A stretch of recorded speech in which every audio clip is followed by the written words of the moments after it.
Welcome back, everybody, to the Buying a House in Japan podcast. My name is Joey Stockermans, your host, joined by my co-host, Take Kurosawa. Let's go. Dear Diary series today. A few things to cover. I'm back from Japan, back from TBC. It was hot there for sure.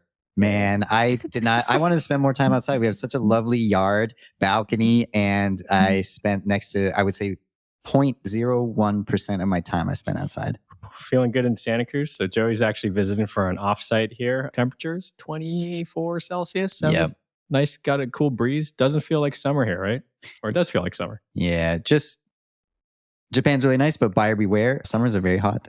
We have come to the conclusion there's no insulation in the Tokyo Base Camp house or Tama Base Camp house, unfortunately. Joey told us the gopher in front of the yard left a huge piece of shit. I think it's a mole. Maybe a mole. Yeah. Other than that, house is kind of half, I would say half done. There's really only one more room that needs, like this living room, potentially guest bedroom room still needs some work, but after that should be ready to rent. Hell yeah. So if you want to rent Tama Base Camp, we will have it ready September 1st until the end of the month. We will come with a car. So if anyone is coming to Tokyo and needs technically four bedrooms. So we're actually going to put 4 beds, 1 bathroom. So maybe not enough bathrooms, but with a car, I'm going to probably go end of this month and set up a working desk. So pretty ideal for digital nomads. Let us know. Tama Base Camp, ready to rent. Yep, about an hour from Shinjuku, and even Seiseki, Sakuragaoka kind of area is very nice. I spent a lot of time there. Good cafes I found. I got recommendations. Shoot us an email, contact@akiamart.com. We'll hook it up with a good deal. All right, Joey, today's topic, really, really hot topic. I think you landed, when did you land actually? Saturday? Friday night. So Friday night over the weekend, I followed a couple like econ folks, these guys bow-tied bulls, and they were talking about, Monday's going to be a bad day for the Black Monday. And one thing they alluded to was something about a yen carry. First time I'd honestly heard of it. Seems like it's an investor savvy type. What would you say? Operation or like scheme or the yen strategy? Yeah, advanced strategy. Not really open to the little guy traders like us. Totally. And then Monday morning we saw, I think, the worst day in the Nikkei since 1987. I don't know if I got the roughly pretty much. I heard something like that too. 30 year, like the worst day in the Nikkei stock market. Everything went down. Things went crazy. The US dollar exchange rate went from like 150, high 150s to like 140 at one point. What was the peak? It was like 160 at 160 yen to the dollar recently. It went over 160 a couple of times. One time when my dad was in the ER on his deathbed, he's still alive, still good. But he was like, buy the yen right now. But yeah, I think it dropped down to 140, right? Yeah, 140. I think it's bounced back a little bit, but yeah. And then I think Bitcoin prices also took a big dip. I think it went from like 65-ish Bitcoin to right at high 40s, maybe low 50s. And it's on its way back. But Joey, that's the reason we have you here today. I think you are a master's of economics from Cambridge University. Is that right? That's right. I have a master's degree in macroeconomic research from the University of Cambridge. So I'll weigh in here. Yep. Going to ask you some econ related questions. On the yen carry. Yep. One time I remember we were in Turkey and you were telling me like macroeconomics, nobody can actually predict these things, right? Or what was it? You warranted something like no one really can, kind of like long story short, and why I got bored with studying macroeconomics in the end is like, it was, even after doing a master's degree, it was still confusing. I felt that every single economic paper that argued for one thing, there was like an equal and opposite famous person that wrote an economic paper saying the exact opposite is true. So it's honestly confusing. There's no right answers, and the market changes all the time. So something that might have been correct in the 1970s, those models, they may or may not still apply to what's happening right now. So it was very difficult to answer when people had questions about current events. Yep. And actually, before jumping into that, we've gotten a lot of inquiries this week on our website, Akiamart. People have been noticing the prices have been changing, and people reached out saying, hey, I looked at this yesterday. It was a difference 20% lower today. What's going on? 20% higher. 20% higher, sorry. Short answer to Joey, why are these prices changing on the website? Yep. Short answer is, so if you look, we display 2 prices always on every listing. One is the big ones in whatever foreign currency, dollars, euros, etc. that price will fluctuate with the exchange rate. You'll also see the yen value of the house, and that price will not change with the exchange rate. So these houses are in Japan. I probably don't need to spell it out for our listeners, but these houses are in Japan and the seller is selling in yen. That is how you need to buy the house, in yen. So there's no really locking in price for a house until you convert your money into yen and you have enough to buy the house. So the big number that we show on our listings, that changes we scrape the exchange rate several times a day, actually. So that price does actually change, multiple times a day, usually not by very much. But given that we had such a big change in the exchange rate over the weekend, a lot of our customers noticed about a 20% increase in prices across the board. We did not change anything on our end. That is just a result of the exchange rate changing. And on every listing, you'll see the yen amount underneath. So keep an eye out for that. That's honestly, the end of the day, what you need to get to the seller. We recommend folks use OFX.com to do larger transfers, and some of our AccuMart preferred agents can act as that broker and hold that money. So if you are in the purchase process, this hasn't been an issue till actually recently, of like kind of timing when you transfer a big bulk. And actually, when we did it for Beppu and Tokyo, we were monitoring. But I'd say in short, if you're happy with the price you see it at now, you're already mid-purchase process and you have the ability to make the exchange rate, just do it. It might get better, it might get worse. It's really hard. No one can play the game, really, right? Yeah. These are the same exchange rates as when we bought the Beppu property a year ago. Yeah. And we thought we timed the market perfectly. Totally. Funny, yeah. The exchange rate only got more favorable after that, but no regrets. So we're still back to when we're at prices when me and Tage bought the house in Beppu, and we thought the timing was excellent. So make things even it's more still very good. We studied abroad in 2010. It was $1 75 yen. So I'd say main moral of the story, looking broad picture here, it's still very good. Still very good. You can't afford anything in the US. It's still the same deal. It maybe has shifted a little bit here, but overall, I'd say it's still a very opportunistic time, irregardless of the shift in the dollar to the yen exchange rate. But Joey, what the heck caused this? There's so many different butterfly effect kind of things. What do you I know you did some reading on it yesterday, but Masters of Economics from Cambridge University, Joseph Stockerman's. What is your take on this? Here is my understanding, again, with the caveat that macroeconomics is difficult. There's a lot of factors that go into it. So the yen carry is, or like any kind of currency carry, is when you borrow money in one currency and convert it to another currency to invest in that second currency's stock market or however you want to invest it. So this is relevant for Japan because interest rates are so low. So what large institutional investors, the little guys like you and me, Take, we don't, as many listeners know, you can't get a mortgage in Japan. You can't borrow money in yen. But if you're a big hedge fund or governments, you can do this. So it's really just the huge players that are involved in this yen carry. But what they were doing is they were borrowing large amounts of yen. So to come to Japan, basically with interest rates close to zero for the past 20 years in Japan, pretty much free money if you have access to this. Yep. Borrow a bunch of yen, convert it to dollars, so sell the yen, buy dollars, and then invest in tech stocks, AI stocks, treasury bills, whatever is making money in America. And just taking that spread, right? Taking that spread, exactly. So that's what the yen carry is. Is that what Warren Buffett was doing a while ago? I remember he'd made like he huge invested in investment. Japan. So Okay. he kept it in Japan. He made a bunch of, I think Nikkei actually had some record growth maybe about a year ago or so. Oh, really? He timed it. Yeah. So with all that happening, lots of people selling, they borrow in yen, they sell the yen, and then they buy dollars. That interest rate spread is a lot of the reason why the exchange rate was looking so good, right? Everybody's selling yen, everyone's buying dollars, the yen weakens, right? And if you're looking for property in Japan, your dollars go a long way. So that's the world we were in up until about this weekend. Okay, next? Yeah. So where's the risk, right? That all sounds great for these institutional investors. Let's just keep going. So the risk, I'm not an expert on this, but this is the research I did when this happened, is the risk is oil.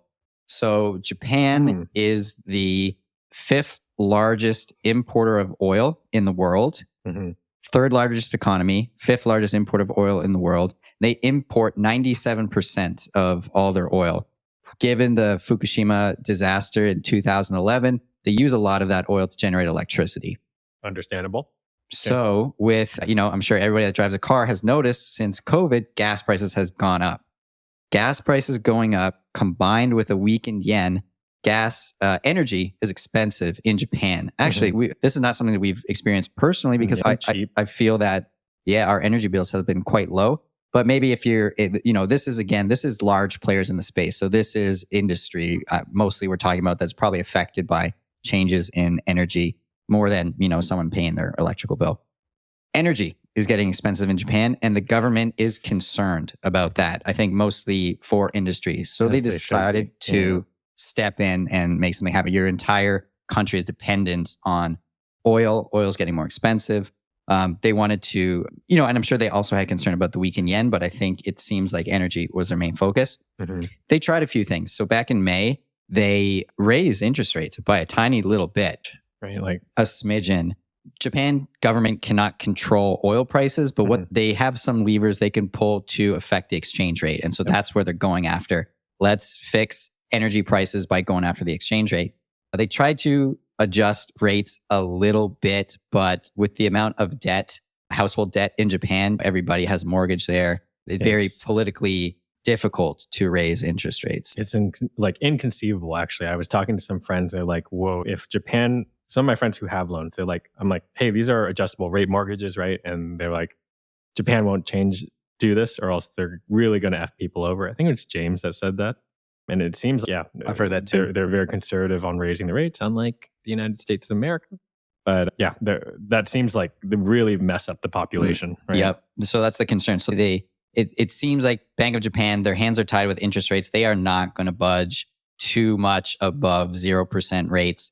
So what do? They try to use the only other lever they have to adjust exchange rates, which is the mechanical method of buying and selling currency again. So Bank of Japan holds a lot of dollars assets. They have a bunch of treasuries in the United States. So they are selling those treasuries and buying yen. So they're getting US dollars, selling the dollars and buying yen, trying to boost up the demand in yen.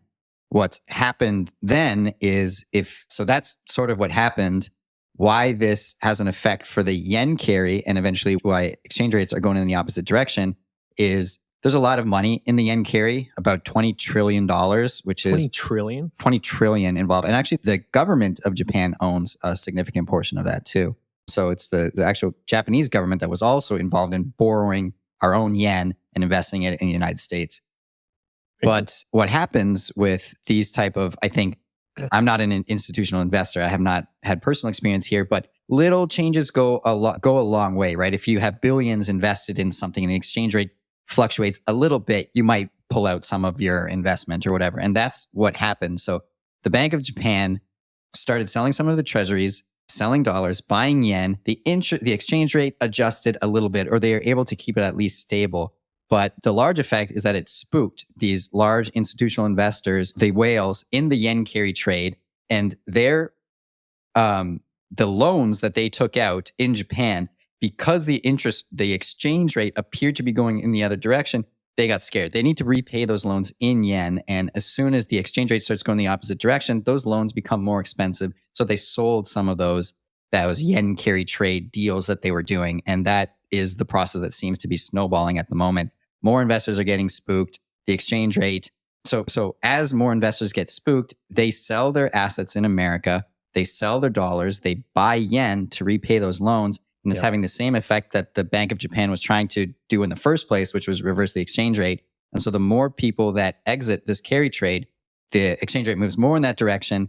The more that yen carry trade becomes unprofitable, so more people sell. So it's this snowball effect of the exchange rate moving in the other direction. Fixed exchange rate tanked the stock market for the Nikkei, right? How is that correlated? So they strengthened the exchange rate, right? So now the exchange rate's $1 to 140-ish something. But the Nikkei index went down some like 14% or plus, right? Yeah, it's a good question about the Nikkei. I don't know too much about it. The story behind why the US stock market would crash makes more sense. A lot of people had bought those stocks using money they had borrowed from Japan. And as they sell it, the market crashes. Why the Nikkei was affected as well, I'm not exactly sure. the U.S. stock market, or even going back to last week, I know there were some numbers on job unemployment that came out, and I think inflation came out. A couple of the U.S.-based numbers started this domino effect. Is that right? I think last Thursday the jobs report came out very unfavorable, and do you know anything about that? Yeah, it does seem like a few issues happened at the same time. Yeah. That could have, and as people, the people that had invested in the yen carry could have also looked at the same, the U.S. stock market is already crashing. Yep. They owe this money in Japan. Exchange rates, just a few things contributed to investors making the decision to pull out liquidate their stocks. Totally. Yeah. It's really like crazy. Everything that can go wrong will go wrong at the same time. So I think jobs data, the speculation of a recession in the United States, President Powell is what the Bowtie Bulls call him.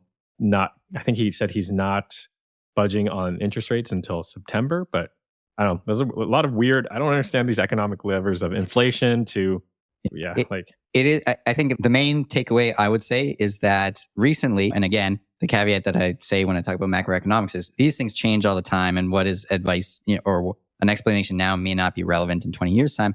But right now, it seems that if you're interested in the exchange rate with Japan, because you're interested in purchasing property there, pay attention to interest rates. That is how the changes are going to be affected. Yep. If Japan were to raise interest rates, for example, or the US were to lower interest rates, more investors are going to move money in different ways between the countries, very likely moving money back to Japan and away from America if either of those two things were to happen with interest rates, which would cause people to sell dollars, buy yen, which would push the interest rate, the yen, higher and make buying a home in Japan, if you make your money in dollars, more expensive.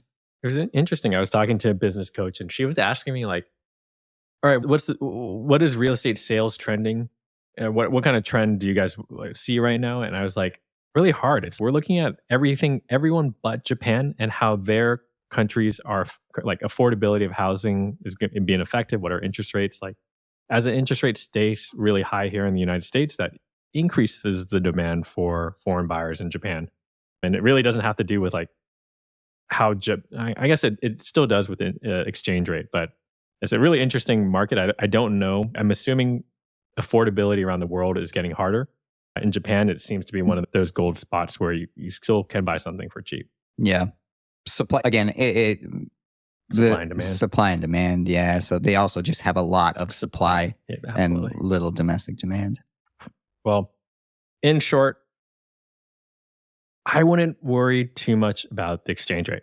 Again, zooming out, this one US dollar to 140 yen is like absolutely crazy. Like Joey's spending the week in Santa Cruz and we're walking around houses that are like 1.5, 2 million minimum for something you could like 2 million in Japan will buy you like literally a turnkey compound anywhere you want in Japan, minus Tokyo and some of these kind of higher price cities. But still, the unaffordability problem in the United States, I believe, is the same and still very appealing for Japan. Yeah. And one last note from a macroeconomic perspective is that the interest rates have stayed the same. So we got into this really cheap, really great interest exchange rates for buying Japanese property if you're American because of the interest rates. And those haven't changed. Like that fundamental advantage of the yen carry and the profitability of the yen carry is still there. This might just be a sort of short-term interim thing that the Japanese government, with the stock market crash, the Japanese Bank of Japan behaving this way, they're trying all these things, but the fact of the matter is the cause of those really good exchange rates is still there. So it might come back. Yep. Well, that was economics with Masters of Economics in Cambridge, Joseph Stockman. Thanks for coming on the show today. Thanks for having me. As usual, this is a disclaimer. This is not financial or investment advice. We're not licensed Japanese real estate or brokers. We're just two regular people discussing this. So please do what you will with this information. But this has not changed anything for us, honestly. If anything, like if it reduces foreign demand in Japan, it's good for us, more deals. So we're really excited. We're actually looking at a cool sauna cold plunge retreat in the woods down in Hiroshima. It's a really cool property. Right? Yeah. Who knows anything about like inner Hiroshima, like north of this, like quite far north of the city? kind of in the mountain forest. If anybody knows anything about that area. If you're listening and you are in Hiroshima or going around there, let us know. If you know anything about making custom saunas too, we are really interested in making this kind of like a cabin retreat for ourselves and renting out to folks who just want to, I say anti-Tokyo, like no people, woods, and just kind of Japanese food in isolation. That's the dream, right? Yeah.